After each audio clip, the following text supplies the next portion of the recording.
The radio intercept crackled through the headphones at 3:47 on May 4, 1942, and Commander Eric Nave, 38 years old, Chief Cryptanalyst at Fleet Radio Unit Melbourne, had less than 72 hours to decipher a coded message that would determine whether the Japanese Imperial Navy would invade Australia or whether the Allied forces could intercept them first.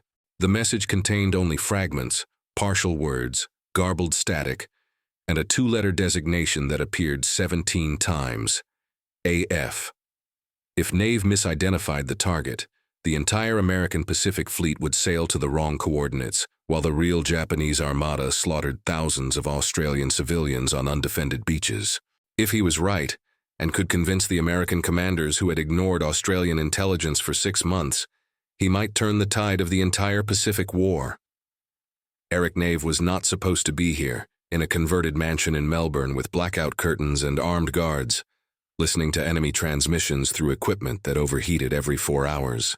He was the son of a postal worker from Adelaide, a man who had joined the Royal Australian Navy at 16, because it offered 3 meals a day and an education he could never afford otherwise. He had taught himself Japanese from library books and by listening to Tokyo radio broadcasts late at night, sitting in his tiny cabin aboard ships where the other sailors mocked him for studying the language of potential enemies, back when Japan was still considered a friendly trading partner.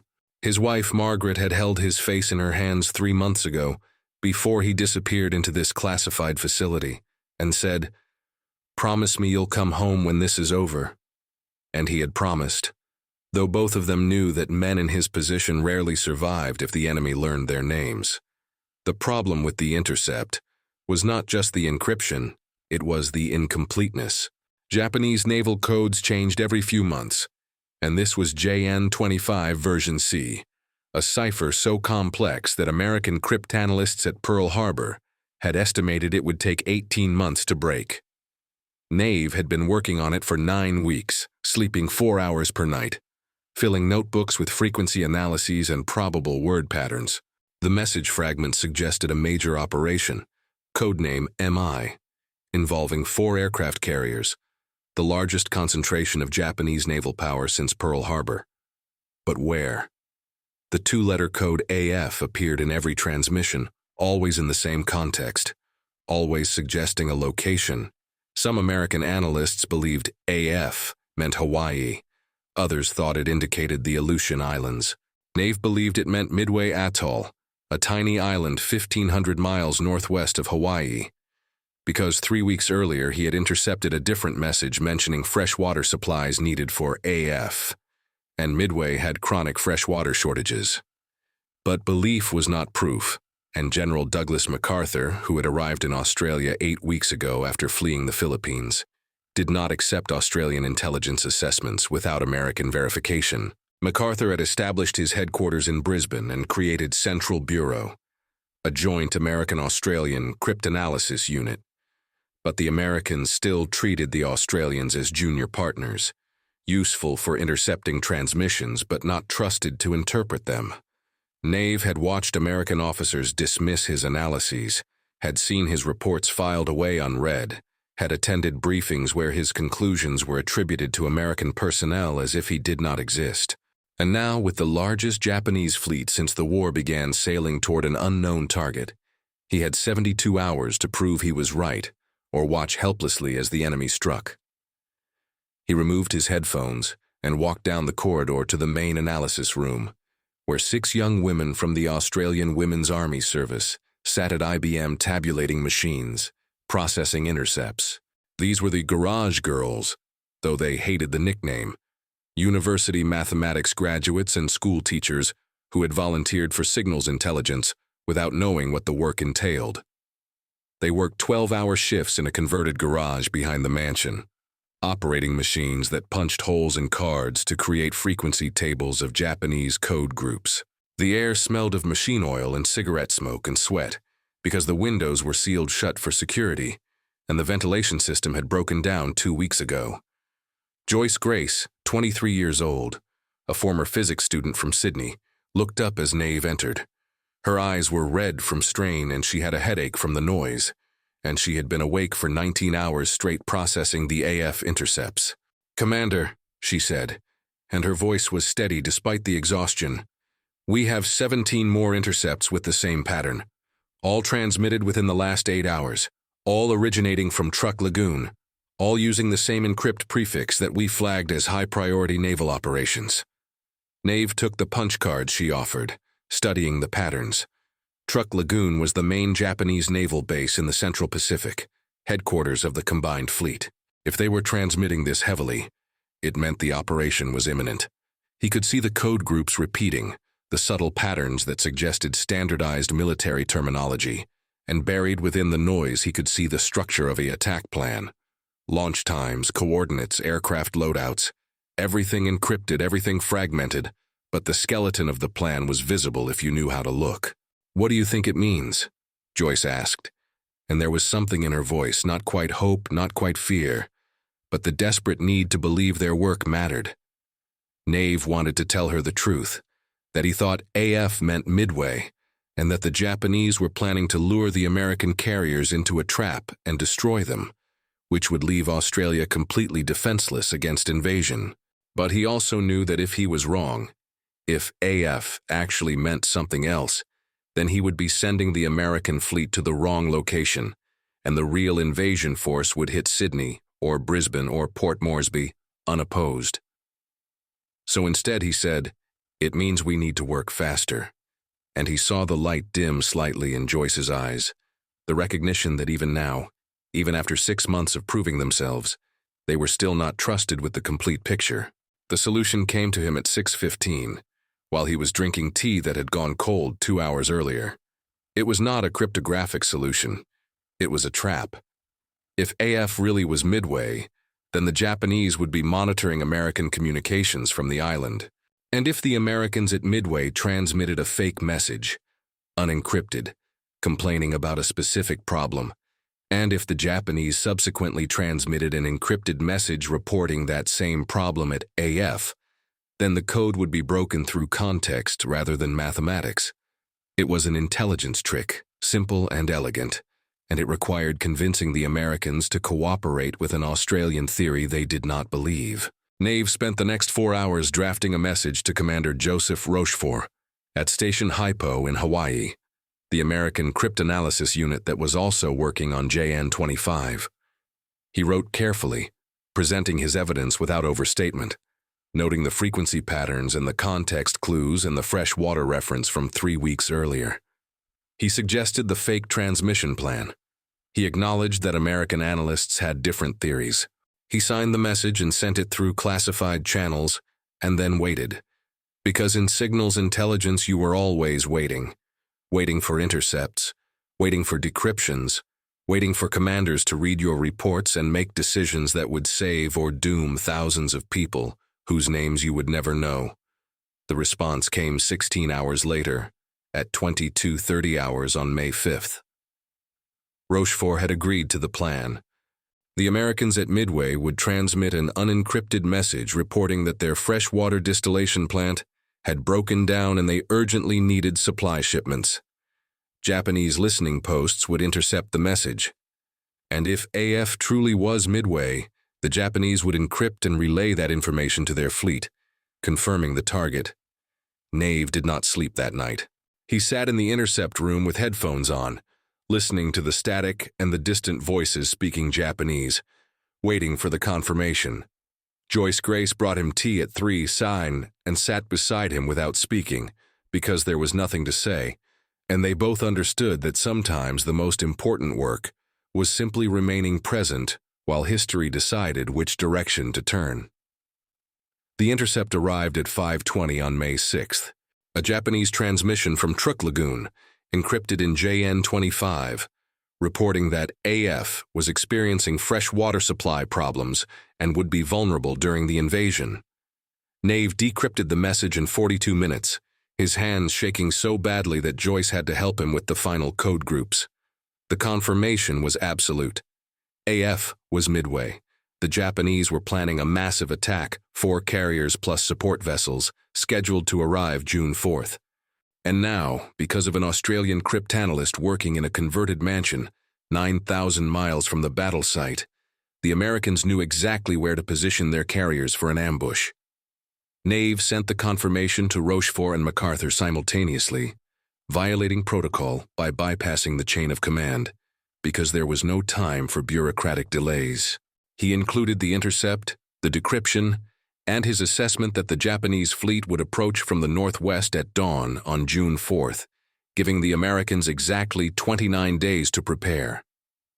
Then he walked outside into the Melbourne morning, where the sun was rising over Port Phillip Bay, and he allowed himself 3 minutes to stand in the cold air and feel the weight lift slightly from his shoulders, before returning inside to continue the work that never ended. But the story of Australian codebreakers did not begin at Midway, and it would not end there either. It began 2 years earlier, in 1940, when Eric Nave was stationed in London as a liaison officer with the Royal Navy's Cryptanalysis Unit. He had been working on Japanese codes since 1925, when the Australian government first recognized that Japan might eventually pose a security threat. Back then, he was one of only 3 Westerners who could read Japanese naval cipher systems fluently. The others were American, and they shared information reluctantly, because in the years before the war, every nation guarded its intelligence capabilities like precious metals. Nave had been sitting in his London office on November 15, 1941, 3 weeks before Pearl Harbor, when he decrypted a transmission from Tokyo to the Japanese embassy in Washington. The message was part of the Purple Diplomatic Cipher, and it contained instructions for the embassy to prepare for immediate termination of negotiations with the United States. Nave understood immediately what it meant. Japan was going to declare war. He sent an urgent warning to the Australian Prime Minister. He notified his British superiors. He filed reports that climbed through layers of military bureaucracy, and every level of command assured him that his warnings were being taken seriously. And then nothing happened. On December 7, 1941, Japanese aircraft attacked Pearl Harbor, killing 2,400 Americans and destroying most of the Pacific Fleet. On December 8, Japanese forces invaded Malaya and Thailand.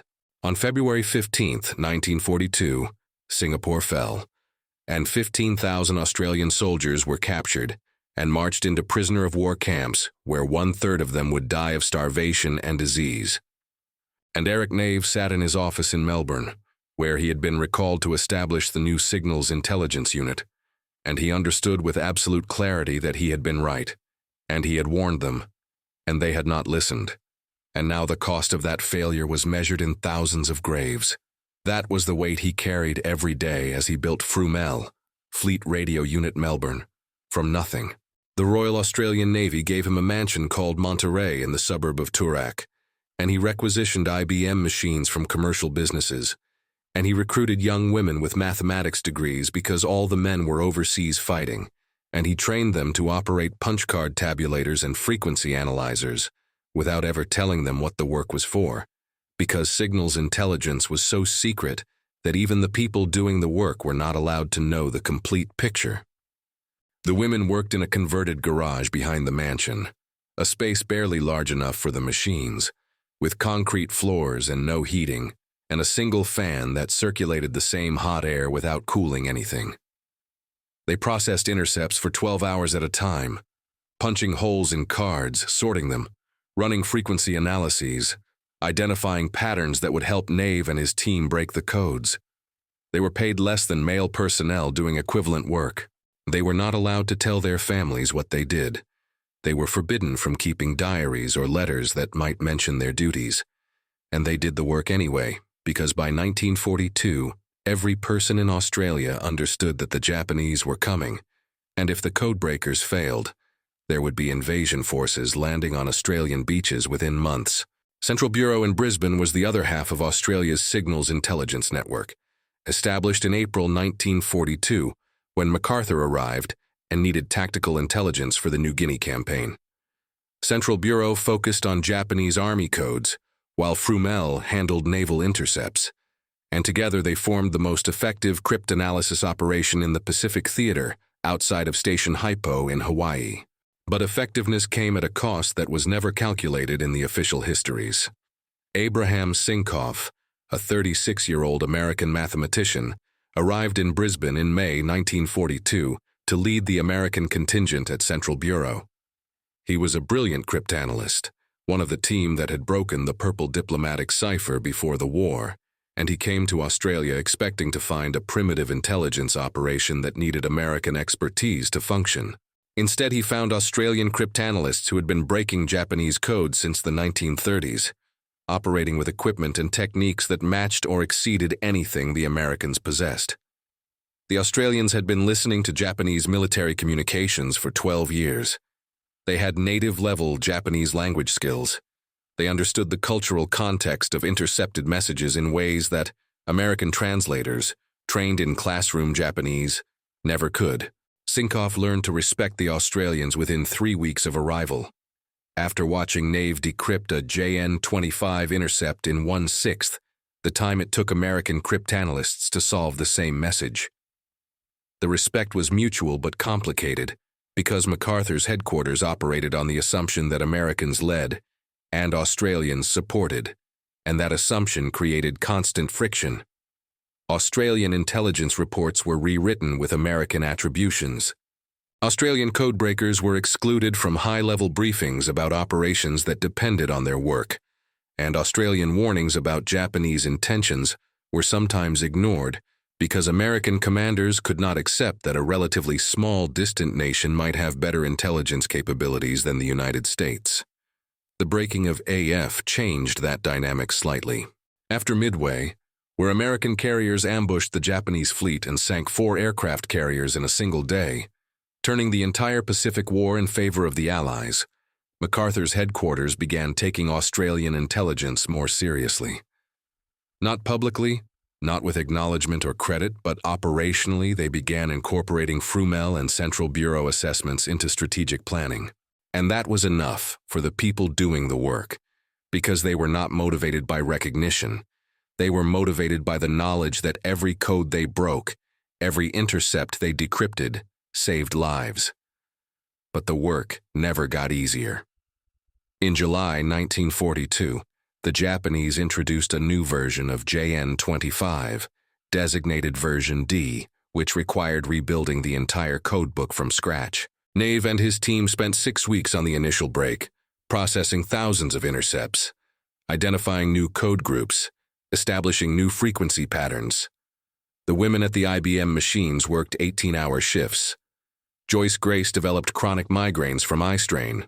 Another woman, Coral Hines, 21 years old, collapsed from exhaustion and was hospitalized for 3 days before returning to work against medical advice, because they were short-staffed, and every delay meant more Allied soldiers dying in New Guinea without the intelligence they needed.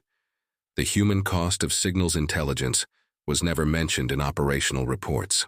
Commanders saw the results: enemy positions identified, supply convoys intercepted, attack plans predicted, but they did not see the people who produced those results, working in sealed rooms with inadequate ventilation, developing repetitive strain injuries from operating tabulators, losing their hearing from hours of monitoring radiostatic, carrying the knowledge that a single mistake in decryption could send Allied forces into ambushes. The stress was constant and invisible. Several codebreakers developed ulcers.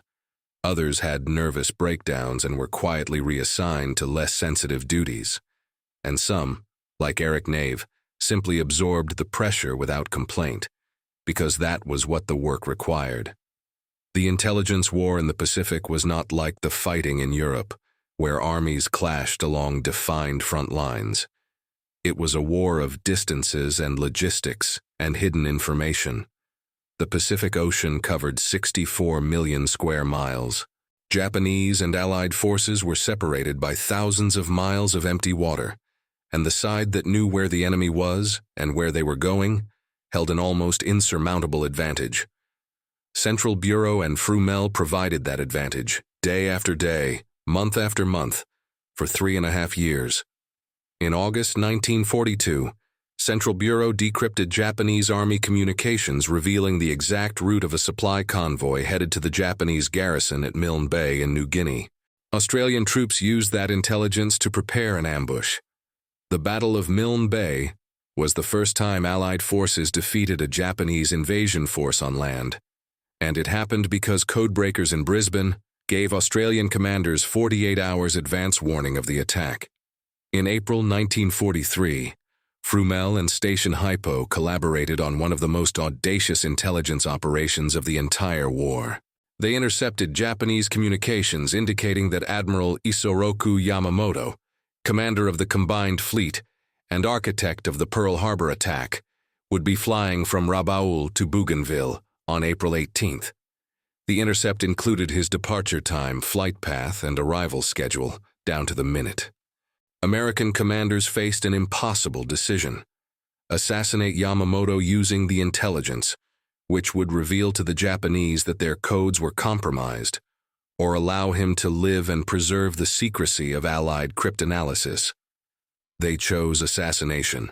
18 American P-38 Lightning fighters launched from Guadalcanal on April 18, 1943, flying 430 miles over open ocean, using the exact coordinates provided by the codebreakers. They intercepted Yamamoto's transport plane precisely on schedule and shot it down over the jungle. Yamamoto died in the crash. The operation, codenamed Vengeance, removed the Japanese Navy's most capable strategic commander and demonstrated to everyone in the Pacific theater that Allied intelligence had achieved absolute superiority. But it also forced the Japanese to suspect their codes were compromised, and they responded by changing cipher systems and communication protocols, which meant Nave and his team had to start the entire cryptanalysis process from the beginning again. The cost of intelligence success was always more intelligence work. By 1944, Central Bureau had grown to over 4,000 personnel, including Australian, American, British, Canadian, and New Zealand codebreakers, translators, radio operators, and analysts. They occupied multiple buildings in Brisbane, operating 24 hours per day, processing over 10,000 intercepts per month. The scale of the operation was unprecedented. They tracked every Japanese military unit in the Southwest Pacific, monitored their supply lines, predicted their movements, and provided MacArthur with a level of battlefield awareness that no commander in previous wars had ever possessed. MacArthur's island-hopping campaign through New Guinea and the Philippines succeeded largely because he always knew where the Japanese forces were concentrated, which bases were vulnerable, which supply convoys could be intercepted. That knowledge came from the codebreakers, working in buildings that appeared on no maps, doing work they could never discuss, under conditions that violated every principle of humane labor standards. Eric Nave worked through the entire war without a break, 4 years of 12-hour days and constant pressure. His marriage survived but was strained. His health deteriorated from stress and poor diet and chronic sleep deprivation. He developed severe insomnia, lying awake at night replaying intercepts in his mind, wondering if he had missed something, if there was a hidden pattern he had not recognized, if his failure to see one more code group would result in Allied soldiers dying. The psychological burden of signals intelligence was that you were always aware of your own fallibility, always conscious that human error could translate directly into casualties. But Nave never complained, never requested reassignment, never suggested that the work was anything other than what needed to be done. He was the son of a postal worker from Adelaide, and he had taught himself Japanese from library books. And now he was one of the most valuable intelligence assets in the Pacific War, and he understood that personal cost was irrelevant compared to the larger mission. The war in the Pacific ended on August 15, 1945, when Emperor Hirohito announced Japan's surrender following the atomic bombings of Hiroshima and Nagasaki. By that point, Central Bureau and Frumell had decrypted over 300,000 Japanese military communications, tracked over 200 enemy vessels, and provided intelligence that contributed to every major Allied victory in the Southwest Pacific. But when MacArthur accepted the Japanese surrender aboard the USS Missouri on September 2, 1945, no codebreakers were present. When the victory parades marched through Australian cities, no signals intelligence personnel participated. When the histories of the Pacific War were written in the years immediately after, Central Bureau and Frumell were not mentioned because their work remained classified. Eric Nave returned to civilian life in 1946, taking a position with the Australian Security Intelligence Organisation, the newly formed agency responsible for counterintelligence. He never spoke publicly about his wartime work. He never told his children what he had done during the war. When journalists or historians asked about his career, he deflected with vague references to administrative duties and liaison work. The Official Secrets Act bound him to silence for the rest of his life, and he honored that obligation absolutely, even when it meant accepting no recognition for contributions that had altered the course of history. Joyce Grace and the other garage girls returned to their pre-war lives, teaching school and working in offices and raising families. They had signed secrecy agreements that prohibited them from discussing their work for 50 years. They attended reunions occasionally, meeting in cafes and speaking carefully around the subject of what they had done, using euphemisms and inside jokes that meant nothing to outsiders. They watched their male colleagues receive promotions and public recognition for wartime service, while their own contributions remained invisible. Some of them felt bitter about the erasure. Others accepted it as the price of secrecy.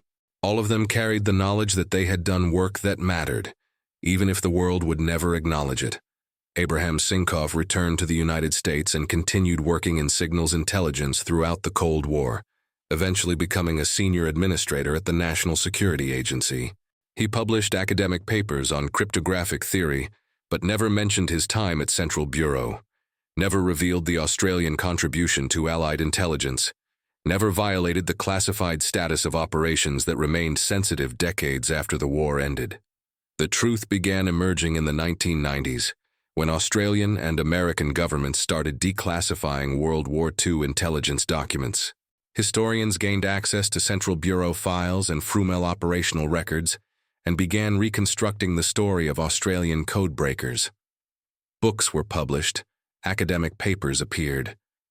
Veterans who had maintained silence for 50 years finally spoke about their experiences. And slowly, the invisible war fought by cryptanalysts and radio operators and IBM machine operators emerged from the shadows. Eric Nave died on February 7, 1993, at the age of 89, of heart failure in his home in Sydney. His obituary mentioned his naval service and his post-war intelligence work, but did not detail his contributions to breaking Japanese codes, because portions of his work remained classified. Even then, at his funeral, 3 elderly men appeared whom his family did not recognize, veterans who had served in New Guinea and the Philippines, and who credited their survival to intelligence that had warned them of Japanese ambushes. They did not explain how they knew about Nave's work. They simply stood at attention as the casket was carried past, and then they disappeared, and his family never learned their names. In 2007, the Australian government awarded posthumous recognition to 33 members of the Australian Women's Army Service who had worked at Central Bureau and Frumell. The Garage Girls received official commendations acknowledging their contribution to the war effort. By then, most of them were in their 80s, and several had already died without ever receiving public recognition for the work they had done in converted garages and sealed rooms, operating machines that broke enemy codes and saved thousands of lives. The Australian Signals Directorate, the modern successor to wartime signals intelligence units, maintains a small museum at its Canberra headquarters, closed to the public, accessible only to personnel with appropriate security clearances. The museum includes original IBM tabulators from Central Bureau, intercept logs from Frumell, and photographs of the men and women who worked in the Invisible War. There is a photograph of Eric Nave taken in 1942, showing a thin man with sharp eyes and premature gray hair, holding a clipboard and standing in front of radio equipment. He is not smiling. He looks exhausted. And if you know what to look for, you can see in his expression the weight of carrying information that could change the outcome of battles, the burden of being right when others are wrong, the cost of spending 4 years listening to enemy transmissions and knowing that every message you fail to decrypt might mean more deaths. Australian codebreakers changed the Pacific War by providing the intelligence foundation for every major Allied operation from Midway to the Philippines. They did it without recognition, without adequate resources, often without acknowledgement from the commanders who depended on their work. They did it because the alternative was invasion, occupation, and subjugation by an enemy force that had already demonstrated its willingness to commit atrocities. And they did it knowing that their contribution would likely remain secret forever, that history would credit generals and admirals and pilots, but forget the people sitting in sealed rooms with headphones and punch cards, fighting a war of information where the victories were invisible and the defeats were measured in lost lives. The story of Eric Nave and the Garage Girls and Abraham Sinkoff and the thousands of others who worked at Central Bureau and Frumel is not a story of dramatic battles or heroic charges. It is a story of persistent, exhausting intellectual labor performed under impossible conditions by people who understood that the most important victories are often the ones that prevent the battles from happening. They fought a war where the enemy never knew they existed, where success meant nothing happened, where the greatest achievement was a Japanese fleet arriving at coordinates where American carriers were waiting, or a supply convoy intercepted before it could reinforce a garrison or an invasion plan abandoned, because the attackers realized their movements had been predicted. That kind of heroism does not make for monuments or parades. It makes for a world where fewer people die, where wars end sooner, where the difference between victory and defeat comes down to information, and the people who gather that information remain forever in the shadows, doing the work that history forgets, but that survival requires. Every person reading this exists in a world shaped by decisions made because of intelligence provided by codebreakers whose names appear in no textbooks. The boundaries of nations, the survival of democracies, the prevention of invasions that never happened because commanders knew they would fail. All of it traces back to people sitting in sealed rooms, listening to static, decrypting messages, fighting the invisible war that determines the outcome of the visible one. And if that is not worth remembering, then we have forgotten what it means to honor the people who save us without ever asking for recognition. If this story moved you, if you believe that the invisible heroes deserve to be seen, then share this video with someone who needs to hear about the people who change history from the shadows. Leave a comment telling us which part of the story struck you hardest. Subscribe to this channel because there are hundreds more stories like this one. Stories of ordinary people doing extraordinary things under impossible conditions. Stories that deserve to be told before the last witnesses die and the truth disappears forever. Hit the notification bell because the next story is already waiting, and history does not repeat itself, but it echoes, and those echoes are worth listening to.